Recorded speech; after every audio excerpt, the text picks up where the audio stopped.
Welcome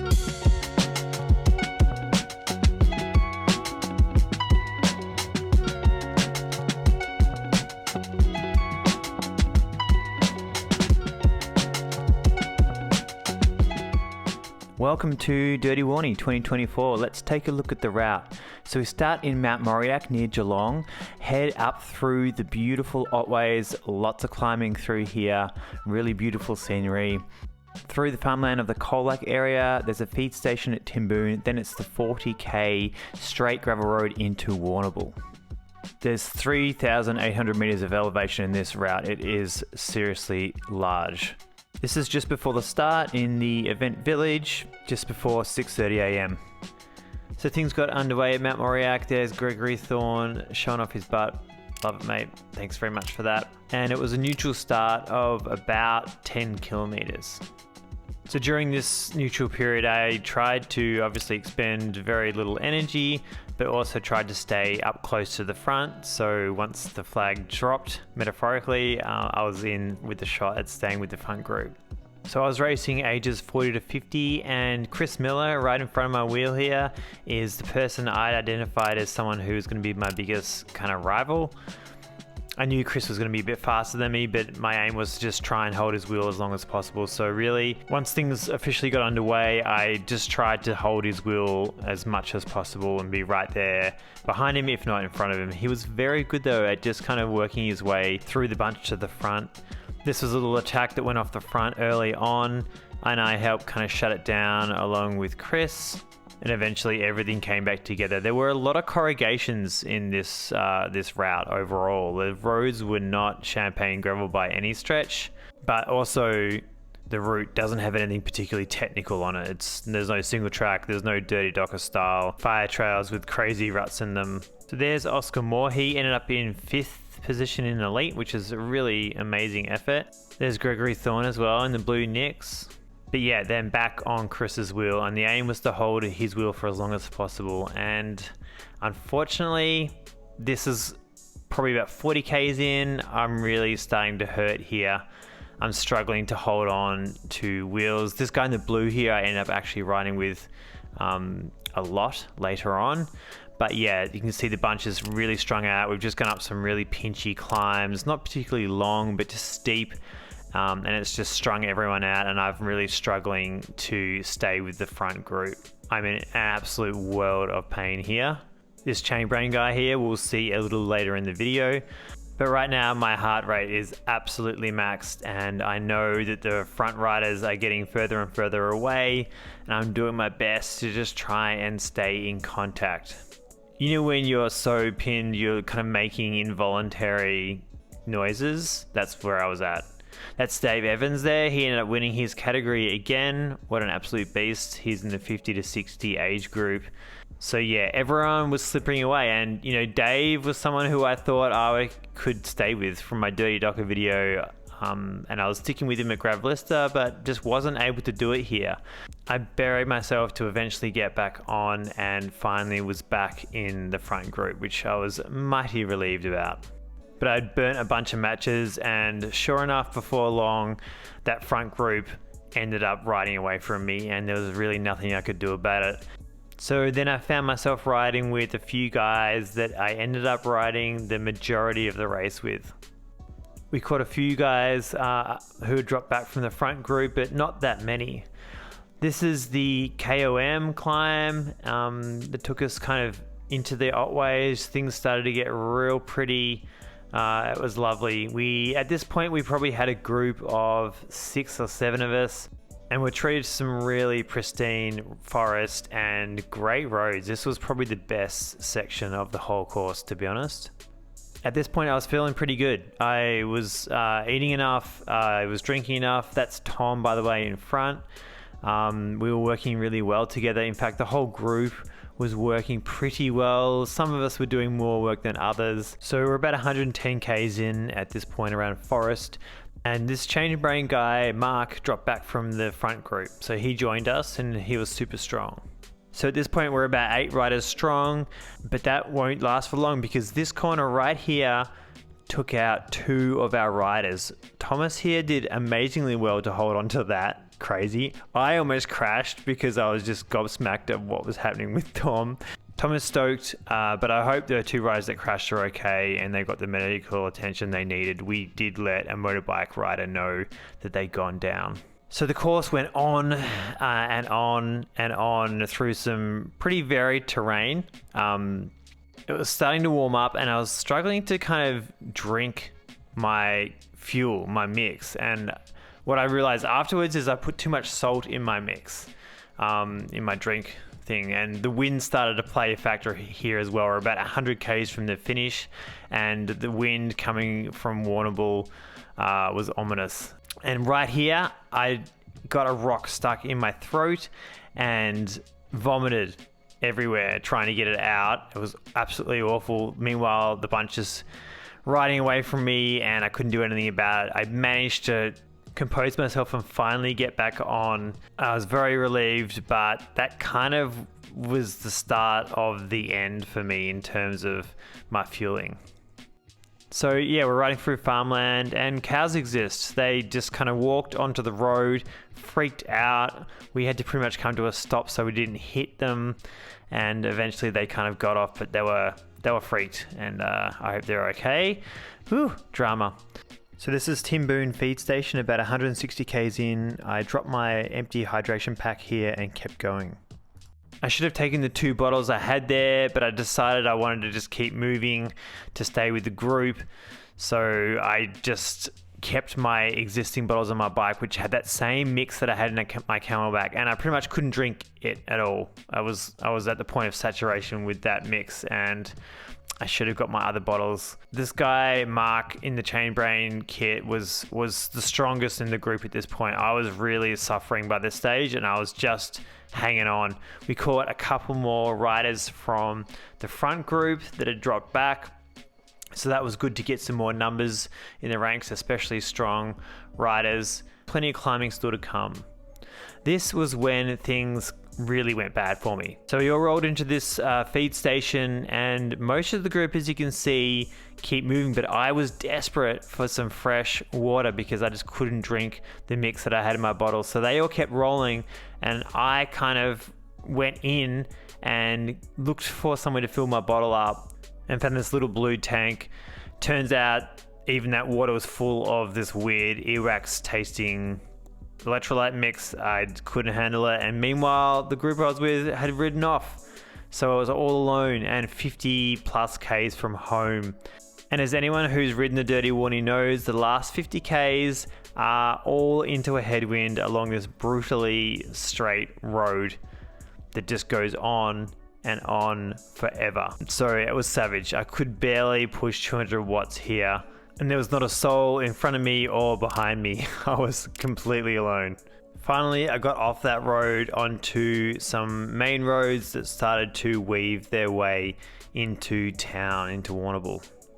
And weaving is the correct term here. This last like 500 odd meters is the most random I've ever ridden in a race.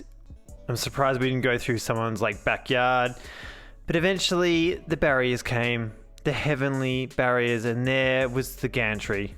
It was such a sweet sight. I was so happy. I pushed through the last 50 k's solo, and the last 100 k's or so I wasn't able to drink or eat anything, so I was very, very happy to cross that line. I was a broken human. Anyway, enough about me. Let's hear from some of the riders from today. Hello Tara, how'd you go? Somehow I won.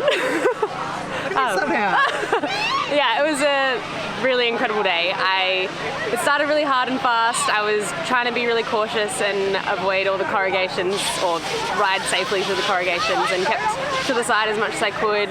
The first hour was pretty spicy and I knew that I wasn't going to be able to sustain staying with those front groups if I kept it up with them.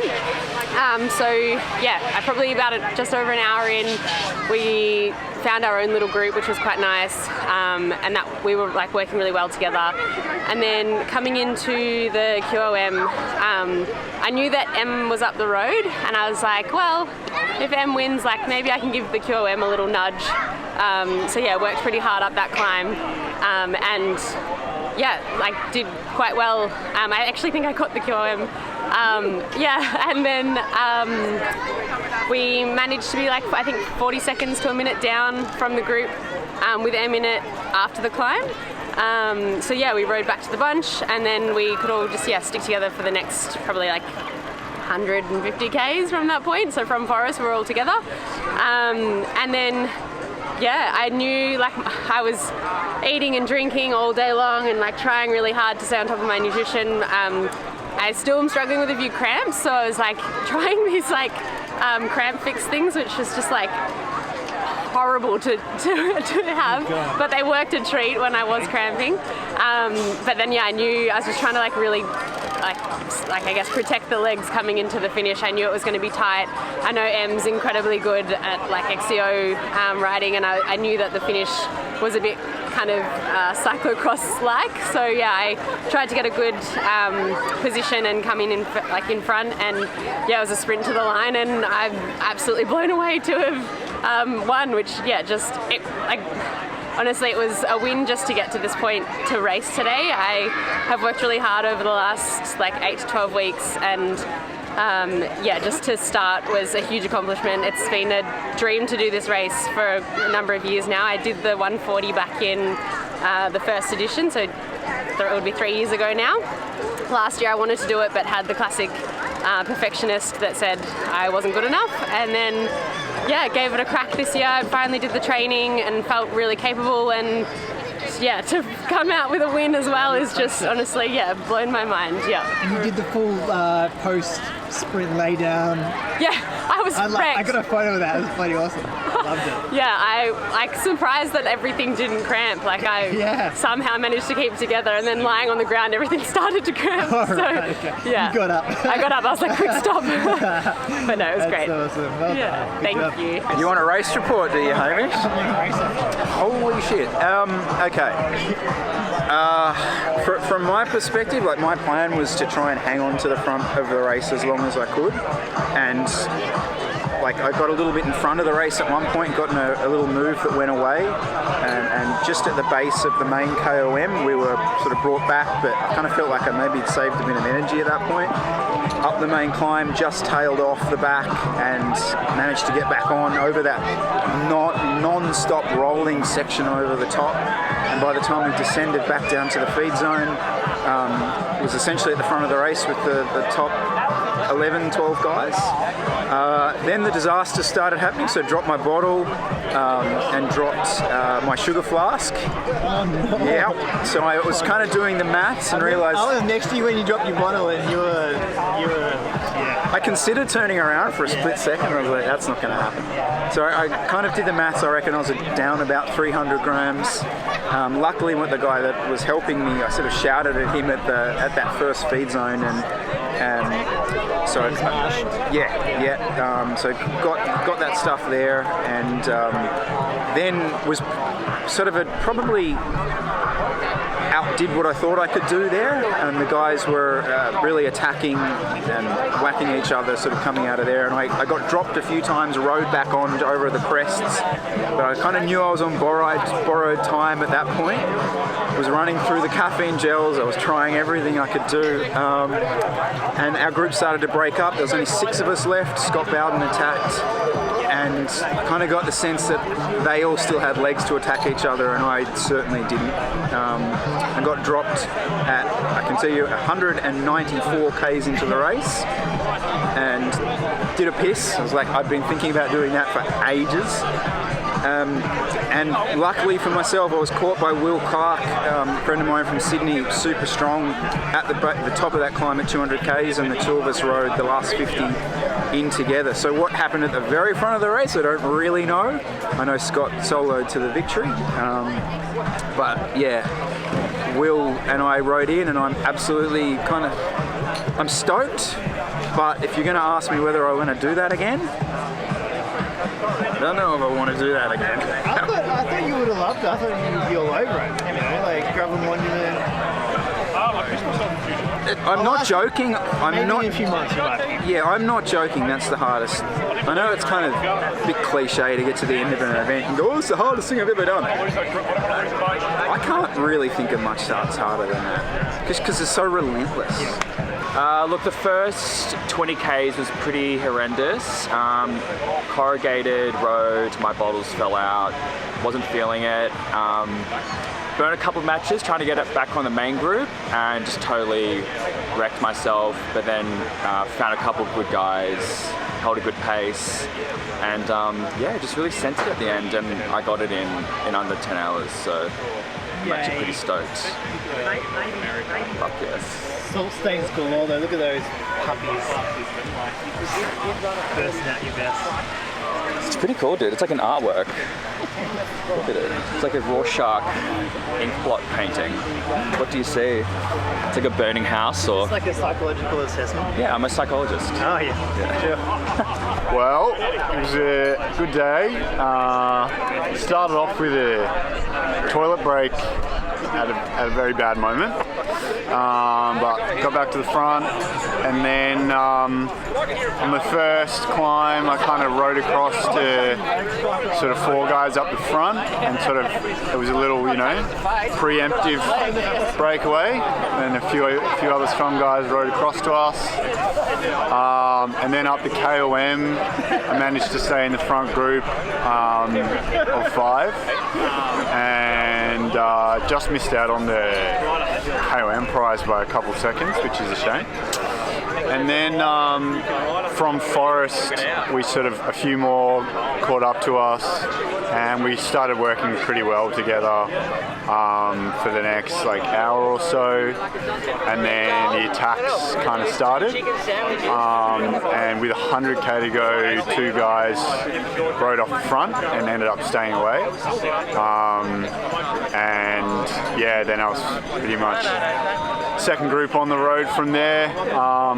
Few cramps, kind of niggling a little bit, so I was just trying to stay calm and get through those and just keep eating. That's sort of the motto of the day, and yeah, ended up 5th, so yeah, pretty happy with that.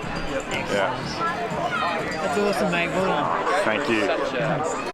That wraps up Dirty Warrny 2024. I'll definitely be back next year to better my time. This is my bike afterwards. I think I'll do a bike check on the bike I've been using for these races.